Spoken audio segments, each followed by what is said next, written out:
रही बात, अभी मुद्दा चल रहा है कि पीके आर्यन जी ढोढ़ी चटना गाने के राइटर हॉस्पिटल में एडमिट हैं, जिसका जिम्मेदार हम लोगों को करार दिया गया है कि हम लोगों के इंटरव्यू के वजह से वो ऐसे हुए हैं। तो एक बात आप लोग बताइए, 500 लोग जुड़े हैं, एक बात बताइए कि आप कौन सा ऐसा कलाकार है जिसके परमिशन से हम लोग इंटरव्यू नहीं करते?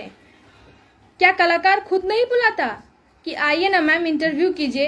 क्या मुझे राह चलते लोग देखते हैं जो इंडस्ट्री के होते हैं, अरे मैम कभी मेरा भी इंटरव्यू कीजिए, नहीं बोलते हैं? आज वो उस हालत में पहुंच गए तो हम लोग को जिम्मेदार दे रहे हैं। अरे वो आदमी तो कुछ अभी बोले भी नहीं है यार, वो बोलने के कंडीशन में नहीं है। भगवान करे कि वो जल्द ठीक हो जाएं, जल्द ठीक हो, अपना बयान दे। मैं भी उनका बयान सुनने के लिए बेचैन हूं कि वो क्या बोलेंगे मीडिया में या फिर क्या बोलेंगे थाने में। आप लोग एफआईआर की बात कर रहे हैं ना, एफआईआर करिए, अच्छी बात है, करिए। इस मामले की जांच पड़ताल हो, पता तो चले कि वो क्यों उस हालत में है।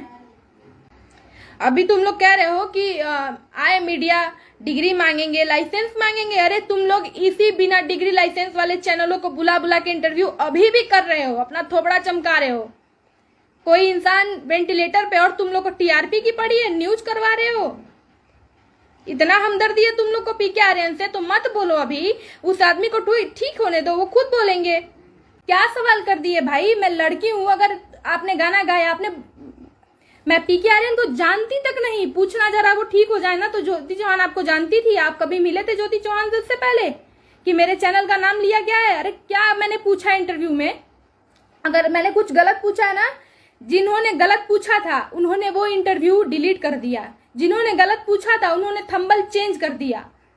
जाके देखो, मेरा इंटरव्यू वैसे ही पड़ा है, मैंने कोई इंटरव्यू डिलीट नहीं किया। और हाँ, रही बात बेहुदा शब्द की, लोग कह रहे हैं कि तुमने बेहुदा शब्द कहा था। अरे गंवारो, बेहुदा शब्द का मतलब होता है बेशरम।